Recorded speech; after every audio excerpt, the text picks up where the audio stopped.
तो पहला तो ये संशोधन ले। दूसरी एक घोर आपत्ति है, प्रासंगिक अप्रासंगिक संविधान नहीं होते हैं। संविधान संविधान ही रहता है।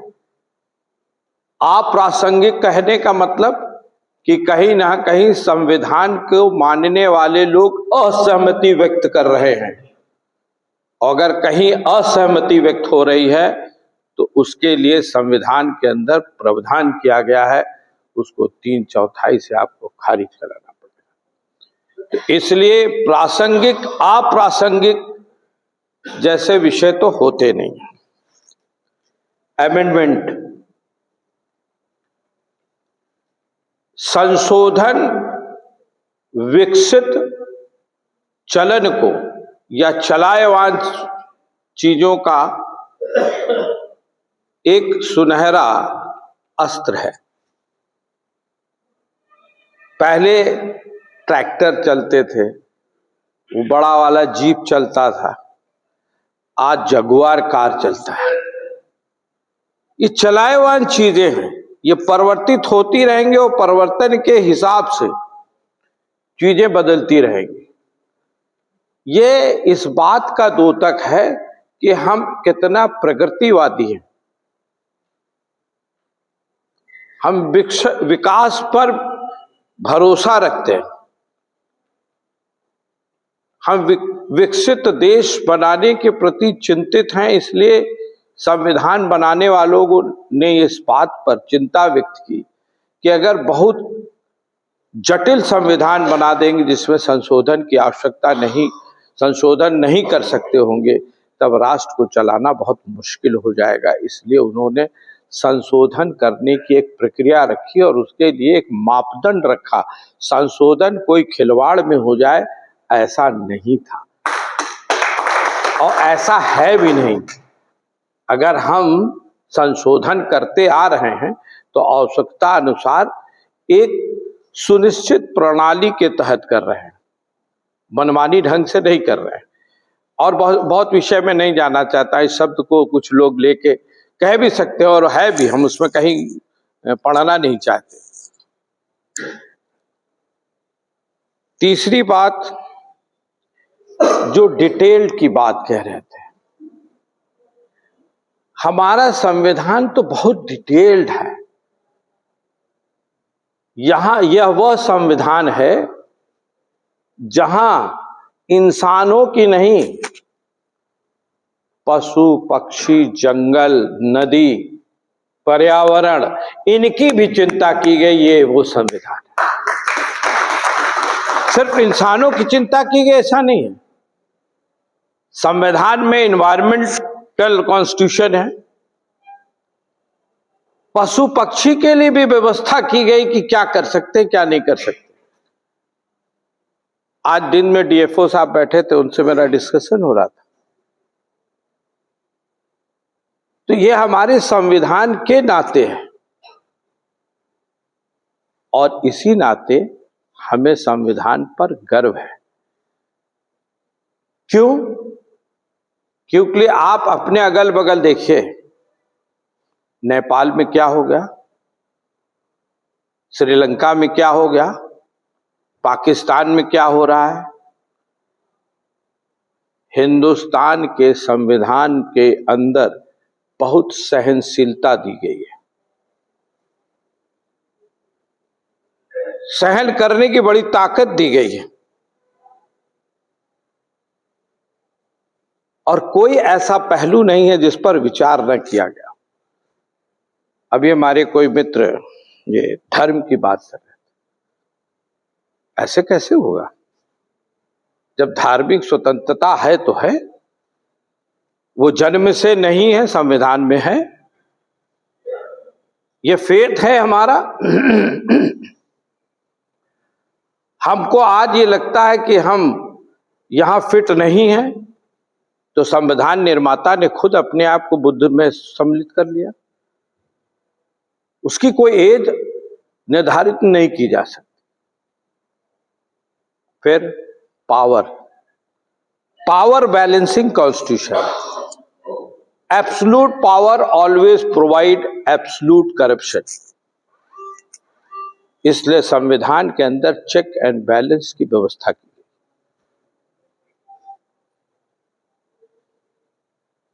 अब विषय क्यों हम अपने संविधान पर गर्व करते हैं। हमने संविधान में, हमारे संविधान में सारी व्यवस्थाएं हैं, मानव अधिकार के भी, और उन अधिकारों की विषय पर हम बहुत मुखर हैं। अभी उस विषय को सुनील जी ने भी रखा, दुर्ग नारायण सिंह जी ने भी उसको रखा। हम अधिकारवादी कानून के साथ नहीं चल सकते। उसमें चेक एंड बैलेंस करने के लिए उसमें कर्तव्य बोध होने की आवश्यकता है। लेकिन हम अपने संविधान को समझना, और एक विषय इसीलिए, संविधान हमारा कोई डॉक्यूमेंट नहीं है। किसी वक्ता ने कहा कि दस्तावेज, संविधान हमारा दस्तावेज नहीं है। संविधान हमारी एक पुस्तक मात्र भी नहीं है। यह एक बड़ा ग्रंथ है। और मैं अपने शब्दों में कहता हूं कि ये देश न गीता से चलेगी, न रामायण से चलेगी, न कुरान से चलेगी, न बाइबल से चलेगा। ये देश भारत के संविधान से चलेगा।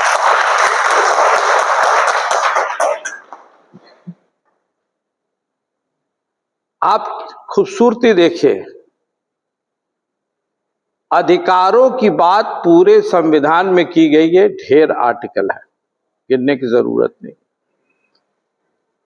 लेकिन एक ही अनुच्छेद के अंदर सारों चीज को पिरो दिया 51A में, ये कह के कि हमें राष्ट्र के प्रति हमारे कुछ कर्तव्य भी होंगे। हाँ, ये बात ठीक है। डॉक्टर अंबेडकर ने भी अपनी आखिरी भाषण में ये कहा कि इस संविधान की सफलता और विफलता इस बात पर निर्धारित हो पाएगी कि जो हमारे राजनीतिक दल हैं वो इस संविधान को किस भावना से और किस तरह से लागू करते हैं। अगर आपकी राजनीतिक दलों की नीयत ठीक नहीं है तो संविधान अपने आप टूटने लगेगा। इसलिए चिंता का विषय है, जहां मैं आपको अब ले जाना चाहता हूं। हम संविधान में निहित परिभाषाओं के विपरीत काम करने के आदी होते जा रहे हैं। बहुत सम्मान के साथ मैं कह रहा हूं, और मैं किसी को चोट भी नहीं पहुंचा रहा हूं। ये क्या करता है भाई, चोट भी नहीं पहुंचाना चाहते। संविधान के अंदर जो लोग 311 के तहत वेल डिफाइंड गवर्नमेंट सर्वेंट हैं, संविधान में वो सेवक हैं, चाहे वो भारतीय प्रशासनिक सेवा हो, चाहे वो भारतीय पुलिस सेवा हो, ये परिभाषित हैं सेवक। लेकिन चीफ सेक्रेटरी से लेकर लेखपाल तक साहब हैं। चीफ सेक्रेटरी से लेकर लेखपाल तक साहब हैं, जिन्हें सेवक होना चाहिए। उससे आगे बढ़ते तो जिसे संविधान के अंदर जनप्रतिनिधि कहा गया है, और वो रिप्रेजेंटेशन ऑफ पीपुल एक्ट के अंदर होके आता है, वो कहता है हम जनता के सेवक हैं। और संविधान में जिसे कहा गया we of the people, by the people and for the people, जो इस देश का राजा होगा उसे निरीह प्रजा कह दिया। हम यही कहते हैं ना, हम ऐसा ही समझते हैं ना। तो हम समाज को समझ कहाँ रहे हैं, संविधान को हम कैसे समझ रहे हैं। इसलिए मैंने कहा कि गीता आपने पढ़ी होगी, रामायण पढ़ी होगी, उसको पढ़ के समझे भी होंगे, समझ के आप उसे लागू कैसे करते हैं। संविधान पढ़ लेना मात्र उपलब्धि नहीं है, संविधान को समझना भी और उसकी व्याख्या करना और फिर उसको लागू करना, और अगर उसको सही ढंग में लागू करेंगे तब सही रिजल्ट आएगा। जैसे मैथमेटिक्स के फार्मूले आपको लिख लिया, आपने याद कर लिया, समझ लिया, लेकिन जब उसको कागज पर जब जब जैसे जैसे कहा गया है उस तरह से आप सवाल हल करेंगे तो उत्तर सही आएगा। एक स्टेप भी छोड़ देंगे उत्तर गलत हो जाएगा। इसीलिए संविधान के तहत तीसरी बातें कहना चाहता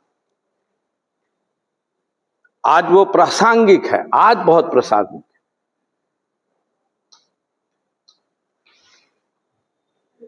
आर्टिकल 5 से 11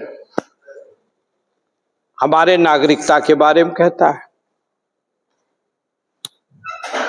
उसी से ताकत लेकर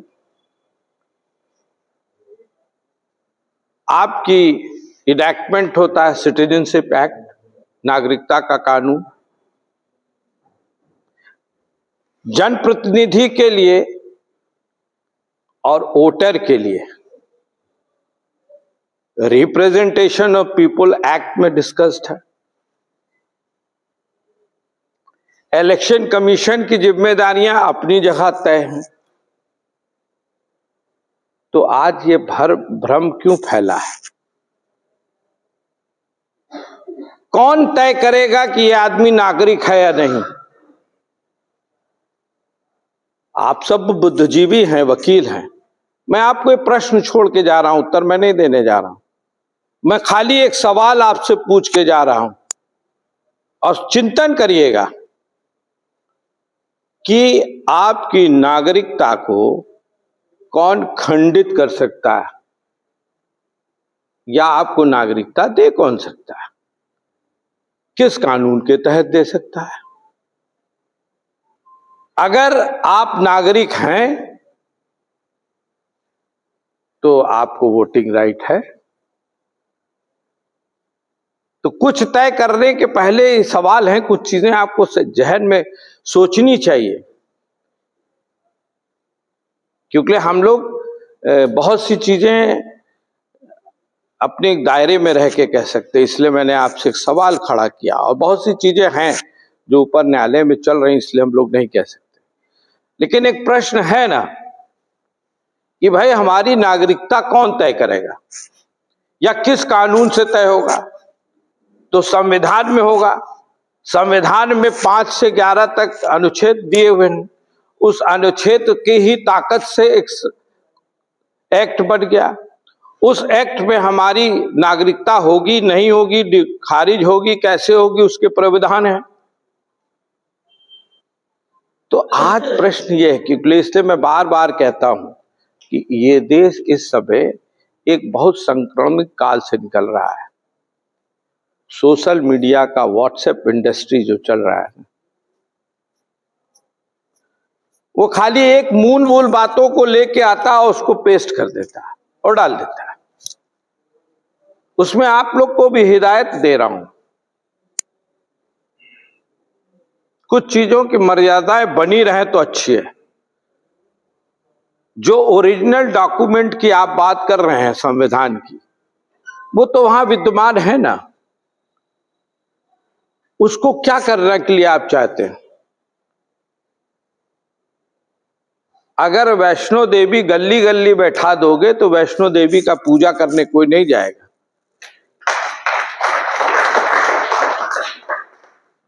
मक्का मदीना या वेटिकन सिटी हर गली में बना दोगे क्या?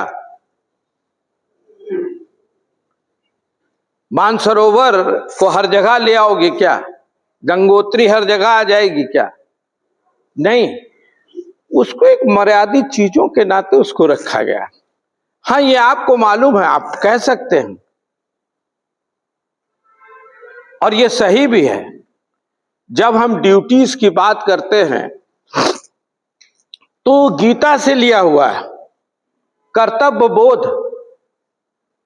और जब हम ड्यूटीज की बात करते हैं तो धर्म, धर्म कैसा? पुत्र का पिता के प्रति पुत्र धर्म, पिता का पुत्र के प्रति पिता का धर्म, पत्नी का पति के प्रति पत्नी धर्म, शिक्षक का छात्र के प्रति छात्र धर्म। तो धर्म का आधार, धर्म शब्द का इस्तेमाल गीता में ऐसे नहीं किया गया, इसीलिए किया गया है कि वो आपके अधिकारों के साथ साथ कर्तव्यों का बोध कराता है,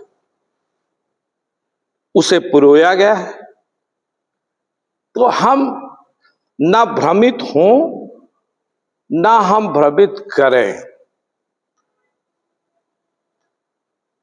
और संविधान की, मैंने तो कहा ना कि कोई चीज आप हमें दिखा दीजिए, मैं तो यहां तक कहता हूं और आगे जाके कहता हूं कि इस हिंदुस्तान के संविधान में एक लाइन कोई ढूंढ के निकाल दे कि यह एक लाइन ऐसी है जो किसी वर्ग विशेष को, किसी व्यक्ति को नुकसान देती है। अपित लाभ के लिए सबकी व्यवस्था है, इसलिए ऐसे संविधान पर हमें गर्व होता है। बात आ रही थी कि इतनी